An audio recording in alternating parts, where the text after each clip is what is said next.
Olá, eu me chamo Matheus, seja muito bem-vindo ao canal Café em Emaús.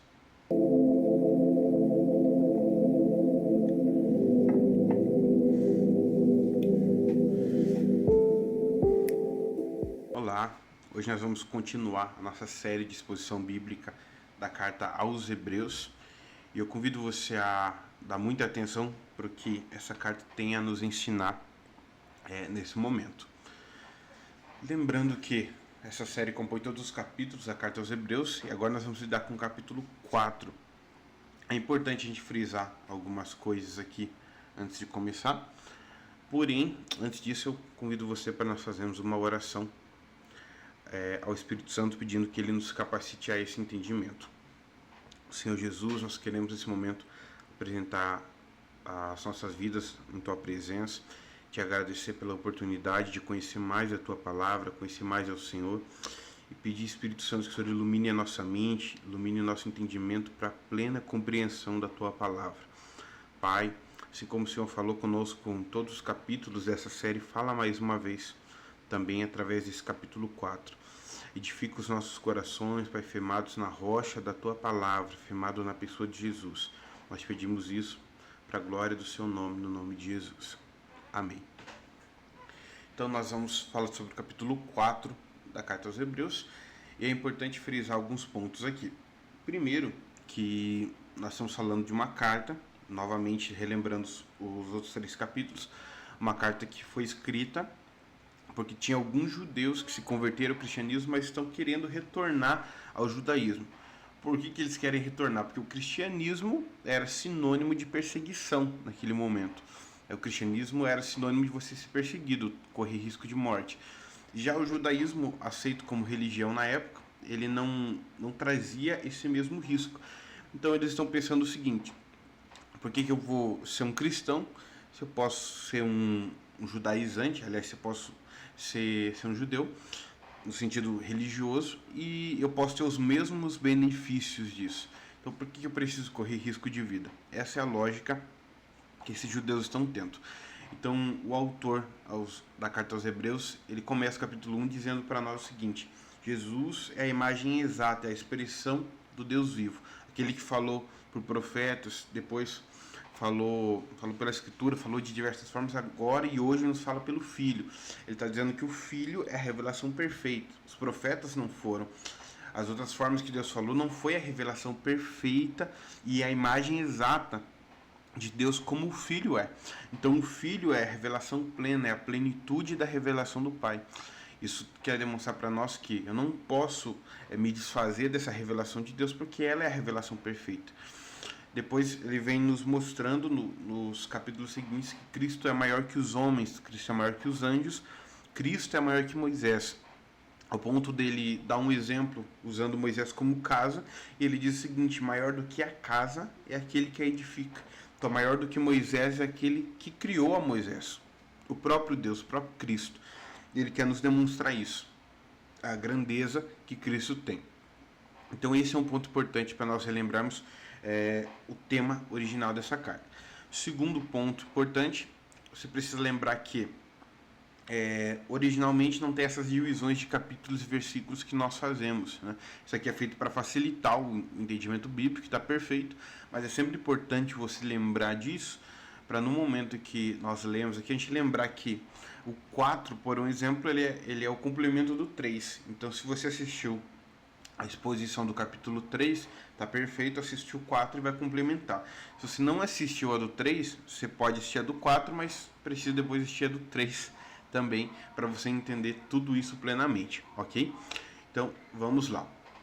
Ele começa dizendo para nós o seguinte: temamos, pois, que porventura, deixada a promessa de entrar no seu repouso, pareça que alguns de vós fica para trás, porque também a nós foram pregadas as boas novas, como a eles, mas a palavra da pregação nada lhes aproveitou, porquanto não estava misturada com a fé naqueles que a ouviram. É importante esse ponto que eu citei agora, que está ligado ao outro capítulo, porque se você ler Hebreus 3, que nós falamos, ele termina dizendo exatamente o seguinte: pois no capítulo 3 aqui, capítulo 3 de Hebreus: os dois últimos versículos, ele diz assim: e a quem jurou que jamais haveriam de ingressar no seu repouso, ora, não havendo aqueles que se mantiveram desobedientes, concluímos desse modo que não lhes foi possível ter acesso à terra prometida por causa da incredulidade. Perceba então que o capítulo 3 ele finalizou dizendo que existe um descanso para o povo de Deus e que existe uma ordem de Deus para que eles não endurecessem o coração deles em relação a esse repouso. Mas por terem endurecido o coração e por conta de incredulidade, muitos não entraram no repouso físico que simbolizava Canaã. Então, a terra prometida lá para Abraão e que agora seria o cumprimento dessa promessa. Então, o 4 é uma continuação desse pedaço do 3. Por isso, quando ele diz assim: temamos, pois, que porventura deixada a promessa de entrar no seu repouso, a Canaã, o descanso, a terra prometida, pareça que alguns de vós ficam para trás. Ou seja, alguns que tiveram incredulidade ficam para trás por conta dessa incredulidade. E no 2 ele fala: porque também a nós foram pregadas as boas novas, como a eles. Mas a palavra da pregação nada lhes aproveitou, enquanto não estava misturada com a fé naqueles que a ouviram. Ele está dizendo o seguinte, que embora também tenha sido pregado boas novas para eles, no sentido de eles terem uma promessa de Deus de entrarem na terra prometida, eles não creram, eles não tiveram fé. A pregação não foi misturada com fé no coração deles. E se eles, por eles não terem crido, eles não conseguiram entrar no descanso. Foi pela incredulidade do coração deles, foi por eles terem endurecido o coração deles e não crerem na promessa do Senhor que eles não entraram na terra prometida. E isso aqui então é uma exortação para que nós não cometamos o mesmo erro, mas que a gente creia, que nós creiamos plenamente na promessa do Senhor. Ele continua no versículo 3: porque nós, os que temos crido, entramos no repouso, tal como disse: assim jurei na minha ira, que não entrarão no meu repouso, embora suas obras estivessem acabadas desde a fundação do mundo. Porque em certo lugar disse assim, do dia 7º, e repousou Deus de todas as suas obras no 7º dia. Ou seja, ele está demonstrando para nós que, embora alguns não creram e não entraram por conta da incredulidade, outros creram e por isso entraram no repouso. E aqui ele traz então o lembrete de Gênesis do dia em que Deus descansou, né? O dia 7º, e repousou Deus de todas as suas obras no 7º dia. O detalhe importante é que quando nós falamos da expressão descansou, precisa entender que não é no sentido de Deus estar cansado, mas a expressão descansou ali significa cessou as suas obras. Então, no dia 7º, Deus repousou, ele parou, ele cessou as suas obras. E aqui demonstrando o conceito de descanso. O conceito de descanso que depois ele ia entregar para os judeus, para Israel, para a terra prometida, e que agora o escritor aos Hebreus quer trazer o descanso sabático dos crentes, que seria... Ele vai continuar um pouco mais à frente aqui. Ele diz assim: e outra vez neste lugar não entrarão no meu repouso, visto, pois que resta que alguns entrem nele, e que aqueles a quem primeiro foram pregadas as boas novas não entraram por causa da desobediência. Determina outra vez um certo dia, hoje, dizendo por Davi, muito tempo depois, como está dito: hoje, se ouvirdes a sua voz, não endureçais os vossos corações. Porque se Josué lhes houvesse dado repouso, não falaria depois disso de outro dia. Portanto, resta ainda um repouso para o povo de Deus. Porque aquele que entrou no seu repouso, ele próprio repousou de suas obras, como Deus as suas. Então, vamos divulgar e entender os conceitos aqui. Primeiro, ele está nos falando que Deus dá o conceito de descanso ali no Gênesis. Está mostrando que as obras foram cessadas em um momento e ele tornou um descanso. Então Deus está nos dando aquele conceito. Deus não precisava fazer aquilo ali, mas ele fez para dar o conceito do descanso. Na sequência disso, você tem ele trazendo uma exortação, dizendo que aqueles que não creram, e aqui no 6, dizendo aqueles que, por conta da desobediência, não entraram no repouso, eles foram exortados para não endurecer o coração, mas eles endureceram, eles foram incrédulos e por conta dessa desobediência, mesmo tendo sido pregados para eles essas boas novas do descanso, eles não creram e foram desobedientes, por isso não entraram no repouso. Mas aqui ele traz um conceito interessante para nós. No versículo 7, primeiro, ele quer nos lembrar, então agora, exortando a nós, os crentes, os cristãos, dizendo: determina outra vez um certo dia, hoje, dizendo por Davi, muito tempo depois, como está dito: hoje, se ouvirdes a sua voz, não endureçais os vossos corações. Aqui é uma exortação clara, para que nós não façamos como muitos dos israelitas fizeram, endurecendo o nosso coração e não crendo na promessa do Senhor. Então, nós precisamos cuidar para o nosso coração não ser incrédulo, para o nosso coração não ser desobediente, nosso coração ser totalmente temente ao Senhor e crer fielmente na promessa do Senhor. Ele continua dizendo aqui um ponto muito importante. Porque se Josué lhes houvesse dado repouso, não falaria depois disso outro dia. A lógica que ele está usando é a seguinte: se o único cumprimento de descanso fosse a Canaã, fosse a terra prometida, fosse aquele repouso físico, então uma vez que Josué entrou com as crianças, Josué e Caleb e as crianças entraram em Canaã, a terra prometida, eles não precisaria na Bíblia ser citado outra vez sobre um descanso, porque já teria sido cumprido. Mas ele diz o seguinte: não falaria depois disso outro dia. Mas se ele fala, e o salmista fala em outros momentos, é citado o descanso para o povo de Deus, ele está querendo dizer o seguinte: que o verdadeiro descanso não se trata do descanso físico, de um descanso na Canaã, na terra prometida, mas é um descanso muito maior, é um descanso espiritual, é um descanso de encontrar no final dos tempos, encontrar depois da consumação dos tempos, um descanso na pessoa de Cristo, estando junto com Cristo. E por isso ele diz de novo: portanto, resta ainda um repouso para o povo de Deus. Então isso é muito importante a gente lembrar, tanto que um pouco depois nós vamos ter Hebreus capítulo 11, a gente vai ver isso mais para frente, mas Hebreus capítulo 11 falando que Abraão peregrinou, né, e vários viveram crendo na promessa mesmo sem tê-la desfrutado. Mas embora fisicamente parecia que elas tinham desfrutado de algumas promessas, eles não desfrutaram plenamente porque a promessa não era física, mas a promessa era espiritual. E Abraão, quando caminhava, não estava esperando o cumprimento então de uma herança física, mas sim agora de uma casa espiritual que seria edificada, que seria esse descanso para o povo de Deus. E por isso no 10 ele diz: porque aquele que entrou no seu repouso, ele próprio repousou de suas obras como Deus das suas. Ele está lembrando mais uma vez o conceito de Gênesis, de que assim como Deus descansou e repousou de suas obras, nós também temos esse descanso reservado em Deus. Na continuação: procuremos, pois, entrar naquele repouso, para que ninguém caia no mesmo exemplo de desobediência. Veja que interessante, né? Ele está nos exortando agora, mais uma vez, dizendo para que a gente procure, se esforce, se dedique a entrar naquele repouso, ou seja, viver o cumprimento da promessa no sentido espiritual e pleno dela, de estar descansando na pessoa de Jesus, estar descansando junto com o Senhor, entrando naquele repouso e não caindo no mesmo exemplo de desobediência que houve no povo de Israel.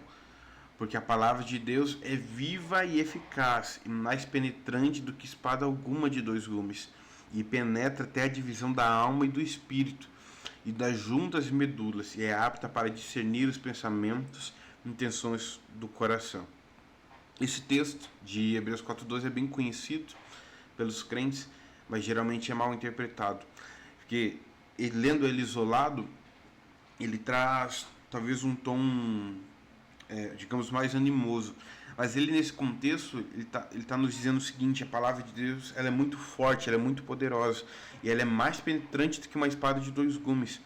Por isso ela visita a divisão da alma e do espírito, das juntas e medulas, e ela é apta para discernir os pensamentos e intenções do coração. O que ele está querendo dizer aqui é que, inspirado pelo Espírito Santo, é claro, que nós precisamos compreender que a palavra de Deus, ela vai discernir o nosso coração e a intenção dele. Então, se houver dentro de nós um pensamento, uma intenção do nosso coração com incredulidade, com desobediência, nós também não entraremos naquele repouso. Mas a palavra de Deus ela é viva e eficaz para também discernir o nosso coração, os pensamentos, quando nós estamos sendo crentes fiéis a Jesus, quando nós realmente cremos, quando nós realmente nos dedicamos a isso. E por isso, ele continua dizendo, e não há criatura alguma encoberta diante dele, antes todas as coisas estão nuas e patentes aos olhos daquele com quem temos de tratar. Visto que temos o grande sumo sacerdote, Jesus, Filho de Deus, que penetrou nos céus, retenhamos firmemente a nossa confissão. Veja que ele continuou falando, continuou falando dessa espada, da palavra de Deus sendo viva e eficaz. Ele fala que além dela discernir os pensamentos e intenções do coração, ela não permite com que haja nenhuma criatura encoberta diante do Senhor, mas tudo está nu e patente, tudo está claro, tudo é demonstrado diante dos olhos do Senhor, com a quem temos de tratar. E visto que temos um grande sumo sacerdote, Jesus, Filho de Deus, que penetrou nos céus, retenhamos firmemente nossa confissão. Se dediquem, se esforcem para manter a fidelidade de vocês, para manter a confissão de fé de vocês, para manter a fidelidade de vocês ao Senhor. Vocês têm Jesus, o Filho de Deus, que é o sumo sacerdote de vocês. Então, retenham-se firmemente. E ele finaliza dizendo o seguinte: porque nós não temos um sumo sacerdote que não possa compadecer-se das nossas fraquezas, porém um que, como nós, em tudo foi tentado, mas sem pecado. Cheguemos, pois, com confiança ao trono da graça, para que possamos alcançar misericórdia e achar graça, a fim de sermos ajudados em tempo oportuno. Eu acho isso aqui impressionante, porque o Senhor poderia finalizar aqui, né? O Espírito Santo podia inspirar até aqui e dar um tom, eu diria que até mais pesado na Escritura, dizendo assim, vamos lá, se mantenham fiéis e continuem crendo. Ele poderia encerrar aqui o assunto, mas ele dá uma palavra não só de ânimo, mas de conforto, aqui no versículo 15 e 16. Ele está nos dizendo o seguinte: esse sumo sacerdote aqui do versículo 14, Jesus, Filho de Deus, aqui nós temos que reter firme a nossa confissão. E esse mesmo sumo sacerdote, ele se compadece de nós e das nossas fraquezas. Então nós não temos um sumo sacerdote como Arão, nós não temos um sumo sacerdote como alguns levitas. Nós temos um sumo sacerdote que, tendo sido provado em tudo, tendo sido tentado em tudo, não pecou em nada. Mas por ele ter sido tentado, ele se compadece das nossas fraquezas.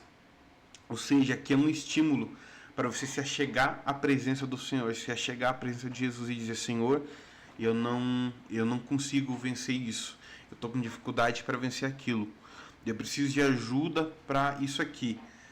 E apresentar todas as suas dificuldades ao Senhor. Ou seja, o estímulo dele, no conceito original, ele está dizendo o seguinte: vocês têm que se manter fiéis a Cristo, não podem ser incrédulos como o povo de Israel foi. Vocês não podem ser desobedientes, não podem endurecer o coração de vocês como eles endureceram. Mas saibam que vocês crendo, vocês sendo fiéis, vocês têm um sumo sacerdote que se compadece de vocês e das suas fraquezas. Então, em todas essas fraquezas, em todas essas necessidades, vocês podem se apresentar a Deus, pedindo a ajuda dele. E por isso ele fala: cheguemos, pois, com confiança ao trono da graça, para que possamos alcançar misericórdia e achar graça, a fim de sermos ajudados em tempo oportuno. Ou seja, perceba que em um versículo ele fala várias vezes o mesmo ponto, né? Cheguemos, pois, com confiança ao trono da graça, para que possamos alcançar misericórdia e achar graça, a fim de sermos ajudados em tempo oportuno. É sempre importante esse lembrete do autor de Hebreus de que o trono do Senhor, ele é um trono de justiça, é um trono de retidão, um trono de santidade, mas ele também é um trono da graça, onde nós encontramos graça na pessoa de Jesus, do que nos faz dependentes da sua misericórdia e graça todos os dias. Então, lendo tudo isso aqui, o convite do Senhor para a minha vida, para a sua vida, é que nós não endureçamos o nosso coração quando ouvirmos a palavra de Deus, mas diante das boas novas do Senhor, nós retenhamos a nossa confissão em Cristo, que nós peçamos ajuda a Ele, nós possamos pedir ajuda a Ele para vencer as tentações, vencer as dificuldades e as provações de cada dia, mas sabendo que nós temos um sumo sacerdote que intercede por nós diante do Pai, o sumo sacerdote que foi tentado em tudo, mas em nada pecou, plenamente santo, mas que se compadece de nós, e que se nós clamarmos, Ele nos visita com misericórdia e graça e nos ajuda no tempo oportuno. Meu convite para você é esse, e que nós possamos continuar plenamente se dedicando a conhecer a palavra de Deus. Acompanhe o canal, curta, compartilhe com outras pessoas para que cheguem a conhecer mais a respeito de Deus. E se lembre de acompanhar toda essa série de exposição bíblica aos Hebreus, tá bom? Que Deus te abençoe, fique em paz.